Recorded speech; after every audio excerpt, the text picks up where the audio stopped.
Bienvenidos a manualparapadres.com. En este vídeo se aborda el tema de la artritis idiopática juvenil.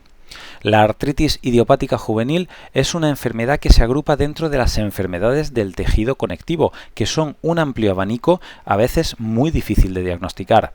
La artritis idiopática juvenil es una de las más frecuentes y se caracteriza típicamente porque produce una afectación articular, es decir, de las articulaciones, concretamente de la sinovial, que no es otra cosa que la cápsula o revestimiento que envuelve a las articulaciones. Su origen es desconocido, aunque se barajan varios factores. Se cree que existen componentes genéticos, ambientales, que hacen que se produzca un mecanismo autoinmune de manera que el organismo reconoce como extrañas determinadas proteínas que podrían encontrarse en estas cápsulas que envuelven a las articulaciones, de forma que reacciona contra ellas y producen esta inflamación, que es lo que origina esta artritis.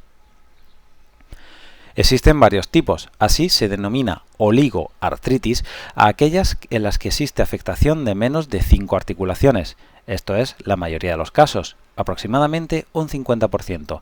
Las denominadas poliartritis es aquella en la que existe afectación de más de 5 articulaciones, esta es menos frecuente. También existen otras que se llaman artritis sistémicas. Suponen aproximadamente un 15% de los casos. Se denominan sistémicas porque existe una afectación más o menos generalizada. Así pueden cursar con fiebre, con erupciones cutáneas y con inflamación en otros órganos.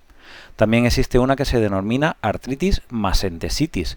Se denomina así porque puede estar afectada la columna, las caderas y los tendones, de ahí el nombre de entesitis, que significa inflamación de los tendones. Por último, existe otro tipo que se denomina artritis psoriásica, que es aquella en la que existe el cuadro de artritis, es decir, inflamación articular, junto con la presencia de psoriasis.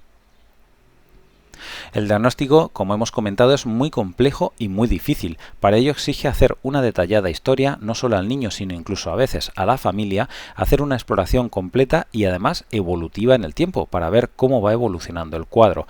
Normalmente requerirá además de diversos estudios de analíticas de sangre y algunos estudios de imagen, sobre todo radiografías, donde se puedan tratar estas artritis.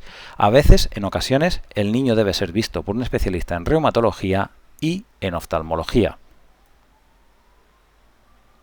El tratamiento tiene varios pilares. La parte básica del tratamiento normalmente se basa en 3 puntos. Uno de ellos es la fisioterapia, para que el niño mantenga una buena movilidad de las articulaciones afectadas. También suele haber un importante componente de afectación psicológico, sobre todo en aquellos niños que son un poquito mayores, próximos a la edad de la adolescencia, donde estas inflamaciones le pueden limitar en parte su vida escolar o incluso personal. Y por supuesto, y atendiendo a este último punto, hay que atender a la escolaridad del niño, para que las inflamaciones no le reduzcan la asistencia al colegio o al instituto.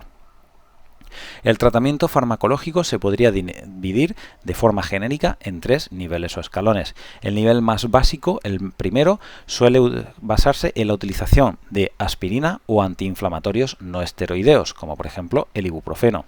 Un segundo escalón sería la utilización de otros fármacos, como por ejemplo las sales de oro o la penicilamina. Y un tercer escalón, un poquito más serio, un poquito más agresivo, entre comillas, sería la utilización de fármacos de mayor potencia pero con más efectos secundarios, como pueden ser los corticoides o incluso inmunosupresores. Otros pilares del tratamiento se basan, por supuesto, en mantener una adecuada nutrición del niño, un control del crecimiento a lo largo de toda su infancia y adolescencia y a veces, y solo en aquellos casos que los puedan necesitar, tratamiento ortopédico o incluso quirúrgico. Y hasta aquí el tema de la artritis idiopática juvenil. Muchas gracias por consultar a manualparapadres.com.